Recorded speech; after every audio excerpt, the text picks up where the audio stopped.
Assalamualaikum warahmatullahi wabarakatuh.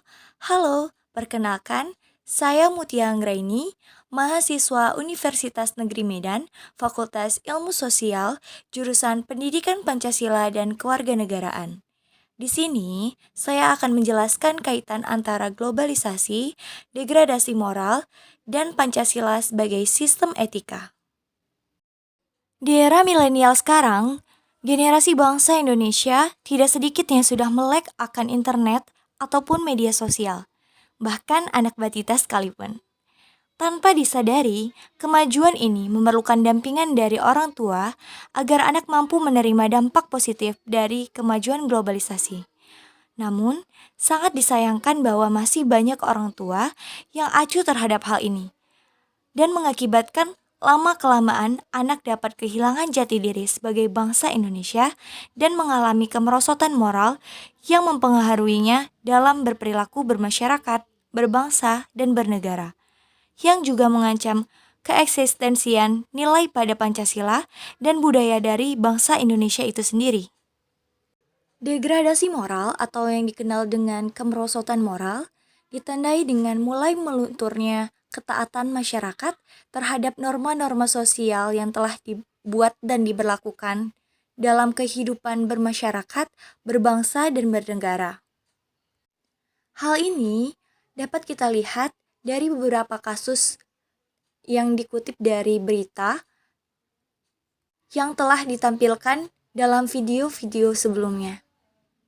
Pancasila memiliki peranan penting sebagai alat untuk memfilterisasi arus globalisasi. Maka, bangsa Indonesia perlu untuk dapat menyesuaikan diri terhadap perkembangan zaman yang disebabkan oleh arus globalisasi dengan nilai-nilai yang ada pada sila-sila Pancasila itu sendiri. Pancasila sebagai sistem etika sangat perlu untuk dipahami oleh warga negara agar dapat selalu berperilaku baik dalam bermasyarakat, berbangsa, dan bernegara. Pancasila sebagai sistem etika sangat perlu untuk dipahami oleh warga negara agar dapat selalu berperilaku baik dalam bermasyarakat, berbangsa, dan bernegara. Dikarenakan Pancasila sebagai sistem etika yang berfungsi sebagai way of life dan tuntutan dalam cara berpikir setiap warga negara, maka baiknya kita memahami dinamika dan tantangan Pancasila saat ini, yang selalu mengalami pasang surut. Setidaknya kita akan menghadapi 5 tantangan bagi Pancasila sebagai sistem etika. Pertama, berubahnya tatanan kehidupan sosial dan budaya masyarakat yang mengakibatkan generasi muda dihadapkan dengan keadaan yang mengarah pada pergaulan negatif seperti clubbing, minum minuman keras, memakai obat-obatan terlarang, dan lain sebagainya.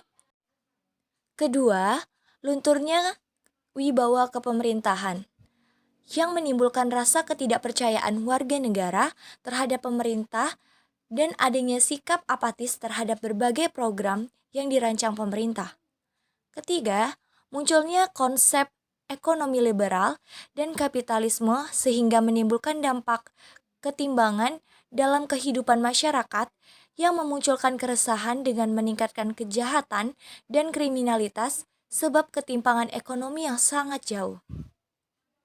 Keempat, penegakan hukum yang tidak menjunjung tinggi nilai-nilai keadilan yang memunculkan kehidupan tidak taat hukum. Mudahnya aparat hukum untuk dibeli dan jual beli pasar. Akibatnya, hukum dipandang berat sebelah dan muncul istilah main hakim sendiri. Dan yang terakhir, pemanfaatan perkembangan iptek untuk hal-hal negatif. Nah, ini berdampak munculnya hacker, penipuan melalui SMS ataupun media sosial, fenomena bullying, dan saling hujat. Nah, mengenai hal ini, Pancasila sebagai sistem etika harusnya dijadikan tuntutan sehingga dapat menciptakan tatanan kehidupan yang tertib, aman, dan sejahtera. Dikarenakan adanya perilaku yang jauh dari nilai-nilai Pancasila, dengan dilihat dari ketidakmampuan warga negara untuk memaknai Pancasila dalam kehidupan praktis, sehingga memunculkan cara berpikir dan berperilaku yang tidak mencerminkan jiwa Pancasila. Sebagaimana kita ketahui bersama bahwasanya generasi muda ataupun generasi bangsa Indonesia yang mulai dipupuk saat ini dalam mencari perkembangan jati dirinya ataupun perkembangan identitas individu, mereka bergantung pada keluarga dan juga institusi pendidikan. Oleh sebab itu, untuk mengatasi masalah-masalah yang telah dipaparkan pada pemaparan dalam video ini, dalam masalah-masalahnya, saya menyarankan agar digalakannya pendidikan karakter dengan subjek utama pelajar dan pengendali, yaitu orang tua dan juga pihak sekolah ataupun guru.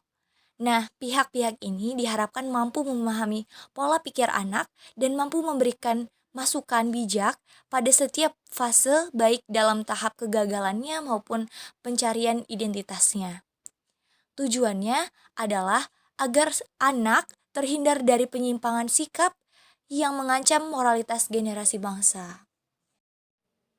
Demikianlah yang dapat saya sampaikan mengenai fenomena globalisasi yang berdampak degradasi moral bagi generasi bangsa Indonesia dalam perspektif Pancasila sebagai sistem etika. Semoga apa yang dapat saya sampaikan bisa bermanfaat untuk kita semua. Saya memohon maaf apabila terdapat kesalahan kata ataupun kekurangan materi yang saya sampaikan. Saya akhiri. Wassalamualaikum warahmatullahi wabarakatuh. Terima kasih.